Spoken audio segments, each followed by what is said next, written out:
PlayStation continues to follow Xbox on the multi-platform third-party publishing route. The next-gen Xbox consoles are still in development. Nothing has been affected there. The PS5 Pro is getting a brand new upscaler that is going to be taking over PSSR, which is kind of interesting. Plus, we have a bunch of other news to go over, from some EA stories to some Dying Light and Techland stories to Mindseye, as well as a petition that has been gaining a lot of traction that we will talk about. Before we do get into it, if you do enjoy daily gaming news and content, make sure to hit the subscribe, share, like, all of that stuff helps get the channel out there, helps grow this community.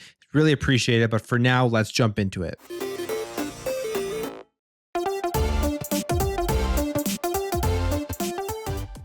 So this generation has been marked by a lot of things. It's been a transformational generation, specifically when it comes to Xbox and PlayStation. One of the things that both companies have already been doing, and obviously Xbox has been leading the charge on this, is publishing their games multi-platform, essentially putting out third-party games onto the other platforms that are out there. PlayStation is doing it onto PC. There's PlayStation games on Xbox already, but this announcement that we got yesterday is probably the biggest one for a couple of reasons. I think this truly does signify a change in direction at PlayStation, and they are following what Xbox is doing, just at a slower pace. There was a massive announcement yesterday that Helldivers 2 is landing here on Xbox on August 26th for the Xbox Series S and the Xbox Series X. It is published by PlayStation Publishing. It's going to be $40. You can go and check it out on the Xbox store right now. And Tom Warren here says that Helldivers 2 is the first PlayStation publishing game on Xbox. MLB The Show is published by MLB on Xbox. But it does not end there, because Arrowhead, as we know, is not a first-party PlayStation studio. This was a third-party deal, a second-party game, I guess you could say, a deal that PlayStation did make to go ahead and fund them and then go publish the game on the PlayStation 5. But this game for the Xbox version is also being developed by one of PlayStation's first-party studios, and that is Nixxes Software. You can see it right here on the Xbox store. It tells you that the game is published by PlayStation Publishing LLC, and then beside that, developed by Arrowhead Game Studios and Nixxes Software. So not only is this the first, I guess, technically PlayStation published game on the Xbox console, because yes, MLB is there. That is a first party PlayStation title. This one here is being actually here developed by Nixxes as well. So it's not just published by PlayStation, it is also being developed by their first parties. This is something that PlayStation would have had to agree to, would have had to have signed a deal, and would have given the green light here to put their own first party title, their own first party developed title, I should say, onto the Xbox platform. So it's a big day, because I do think this signifies a major change in strategy that we have been talking about. It was obvious in their financial reports that PlayStation is changing their strategy, probably far slower than Xbox, but we will see more PlayStation games on Xbox going forward. Whether that is more of their multiplayer games, will we ever see a single player experience? That's going to be another question that potentially would be answered in the future. I think those will take a little longer to get on to the Xbox platform, but more PlayStation published games will be landing on Xbox, and it is starting here with the Helldivers 2. And the interesting thing as well is it is releasing on August 26th, which is the exact same day that Gears of War Reloaded is launching on Xbox and on PlayStation. So maybe they did some sort of trade here. They made a deal that you take Gears, we'll take Helldivers 2, and everybody will be able to play all of these games. Gamers will win across every platform. The cool thing with Helldivers 2 as well is that it is cross-platform, so you're playing with everybody. There's going to have a huge community. This game is fun. I've played it on Steam, and it's great to see now that people who only play on Xbox or only have an Xbox are going to be able to experience this game. So we'll wonder if we'll see all of the articles and the people talking about PlayStation going third party. I doubt it, but this is a move by PlayStation to expand out their audience and put their games multi-platform onto other consoles. And it will be interesting to see in the next 10 years or so how many more of these games do come over. I've talked about their multiplayer games, and I'm thinking most of their multiplayer games are going to land on Xbox. They're going to be landing day one on PC because they need to get as many people playing those games as possible. I feel like here with Helldivers 2, they are basically showing their cards on that. Now, with the entire stuff happening at Xbox with the layoffs the other day, we have had conversations around the next generation Xbox that continuously pops up. It's kind of exhausting at this point because Xbox has come out. They said they're making a next gen console. And if you want any more proof that that is happening, I would say yesterday's cuts kind of proves that, yes, they are fully committed to bringing out hardware for the next generation because the hardware team was not impacted by any of these Microsoft layoffs, which will signify they are taking this seriously and they're going to want to make and produce hardware for the Xbox fans and for the Xbox gamers out there. We have this here saying Xbox next-gen console plans not impacted by Microsoft layoffs, and Windows Central understands that this latest layoff round has not impacted Microsoft's next-gen Xbox hardware plans, which include a full successor to the Xbox Series X that could even possibly include Steam support. So out of all of the places you would have thought would have been impacted and affected if you were thinking Xbox wasn't going to be making hardware, it would have been the hardware team, and that just simply was not the case. Yesterday, obviously, there was a lot of layoffs. People have been spreading around the false numbers, which is, I would say, frustrating when you're reading through the outrage, and a lot of it, I would think, for people who don't even care about Xbox, fake outrage. But around 9,000 people got laid off at Microsoft, not in the Xbox division. The Xbox division, we don't know the number, but you can bet that it's a significantly smaller number than the 9,000 that some people, for some odd reason, who are just not reading or wanting to comprehend what the actual news was, they're putting that number out there. It doesn't matter how many. It's fortunate for the people who have lost their jobs, but there's still a lot to look forward to here on the Xbox side of things. PS5 Pro. One of the big selling points of the PS5 Pro is the PSSR. That was something that I've talked about where I thought PS5 Pro was kind of a beta test for it. They're going to get PSSR up to speed through the PS5 Pro, and then when it launches on the PlayStation 6, it is going to be very good as an upscaler to get games to look and run and play and feel good. But there may be something in here that is going to be replacing it in the future, as it is actually getting a major replacement for the current PSSR next year. And this comes via AMD and their FSR solution. They say earlier this year, it was announced that Sony and AMD have partnered on the Project Amethyst initiative, which focused on delivering a version of FSR 4, which is AMD's equivalent of NVIDIA's DLSS tech for the PlayStation 5 Pro. And in an interview with Tom's Guide, Cerny discussed the upcoming tech, which he called a drop-in replacement for the current PSSR, which is interesting because they're potentially going to just sideline PSSR for some of their games if they're going to be allowing the developers to use FSR instead, meaning that they're not going to have to use the PSSR technology, probably because it's harder to implement, harder to use, and harder to get up to speed with. And he says, according to Cerny, he expected the advancement in technology to take years to come to fruition, but due to the collaboration between the two companies, they have managed to develop a substantially improved upscaling algorithm in just a few years and expect to release it publicly in 2026. It's not a cut down version of the algorithm. It's the full fat version of the co-developed super resolution that will be releasing on the PS5 Pro. So this is the relationship with AMD. I wouldn't be shocked here if this FSR 4 stuff does also end up on the next generation Xbox, but FSR 4 could do some big things here to get better performing games, actually give us an entire generation of locked 60 FPS or better with games that do come out, no more of the 30 FPS stuff that was promised during this generation. So we will see what happens here, but the technology is looking and sounding like it could be pretty good.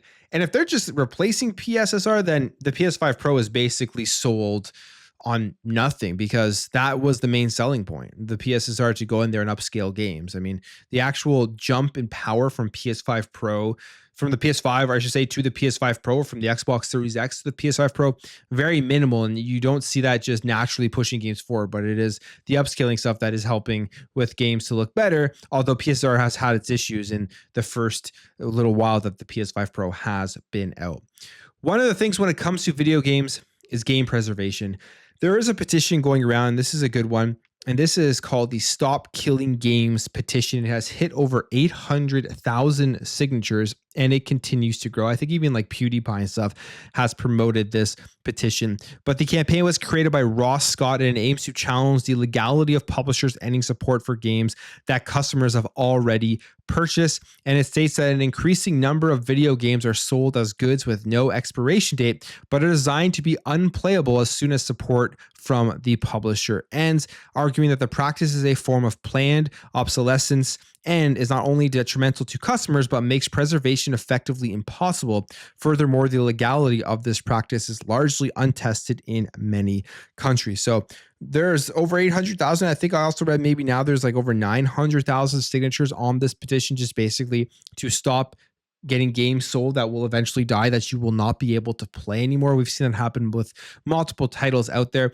And as we move forward into the digital era, it becomes a bigger and bigger problem because they don't even need to give you any data on the disc or cartridge or whatever that you are playing the game on. And then at any point, if the servers go offline, you try to access that game, you pop in your disc, you're not going to be able to play that or get access to it whatsoever. And it's definitely an issue for game preservation going forward.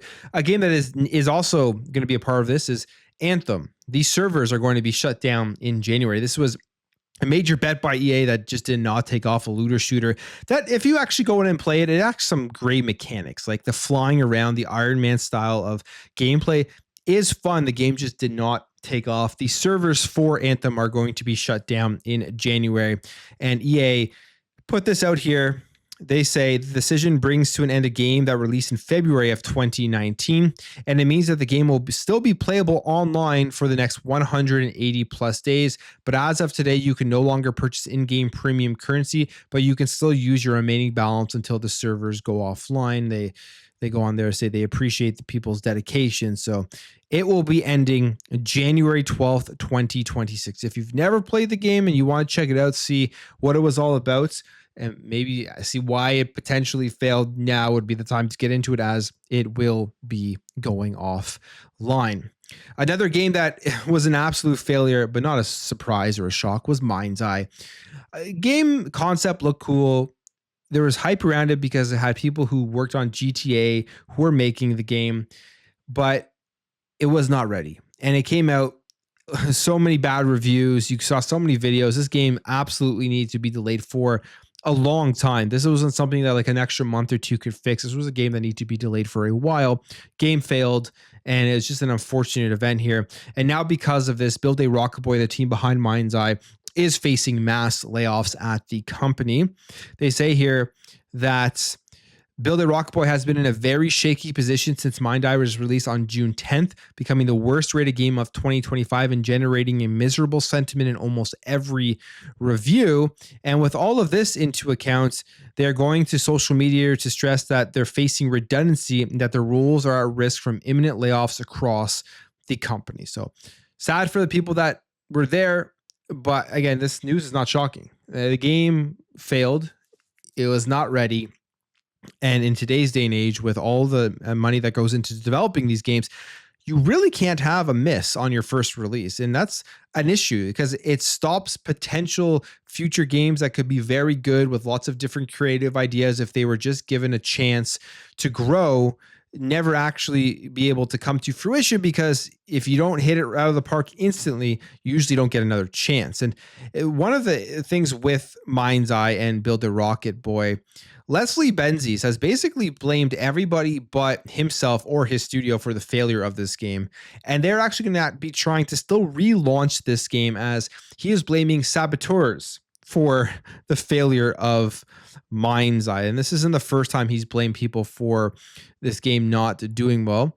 They say here that it's been suggested that by Build a Rocket Boy CEO Leslie Benzies that Mindseye, the shamed failure of a game that was released last month, will be relaunched as reviews continue to plummet, and has been claimed by Barb employees that the CEO once again blamed saboteurs for the demise of Mindseye, echoing something his co-CEO said several weeks ago. And if you go back, this game was supposed to be a GTA killer, which obviously is not going to be the case.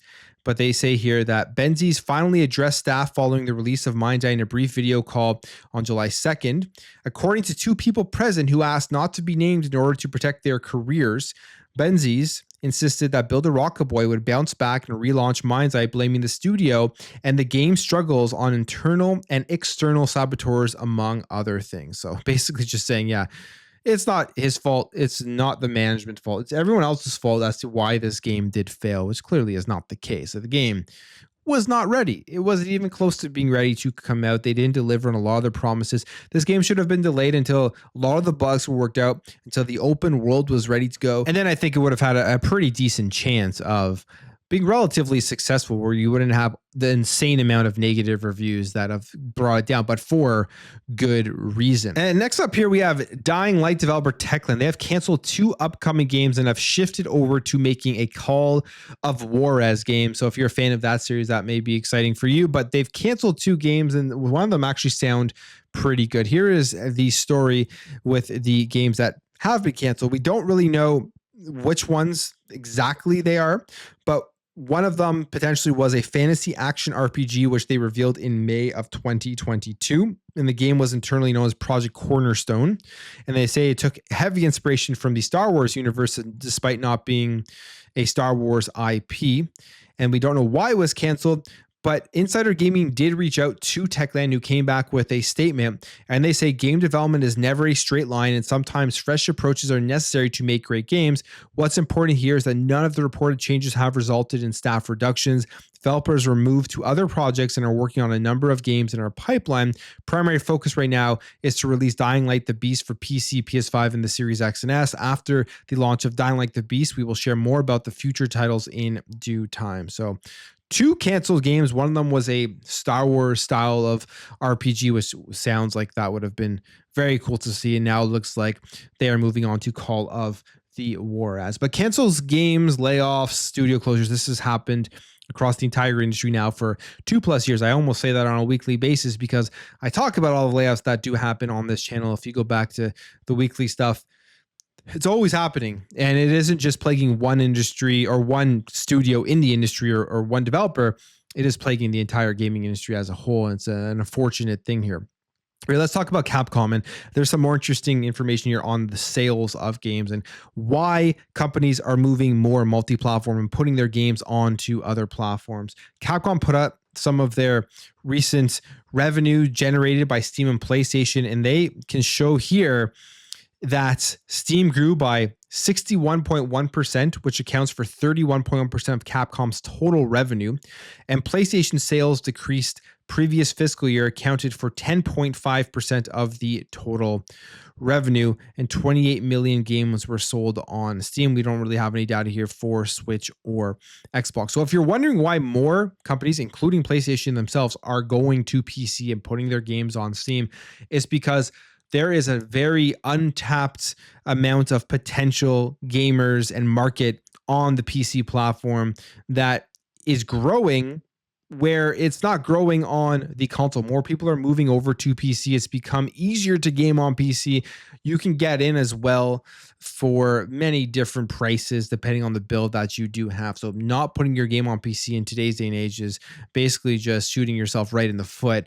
And that's why one of the big reasons you're seeing more games land on multi-platform, land on Steam, land on PC, and why PlayStation themselves are noticing this and having a major push here for PC. And of course, with the Helldivers announcement, it looks like there may be even more of a push to put their games in other places like Xbox. But I will end the video there, guys. If you did enjoy this video, make sure to hit that thumbs up. If you are new here, hit that subscribe, and I will catch you guys in the next video.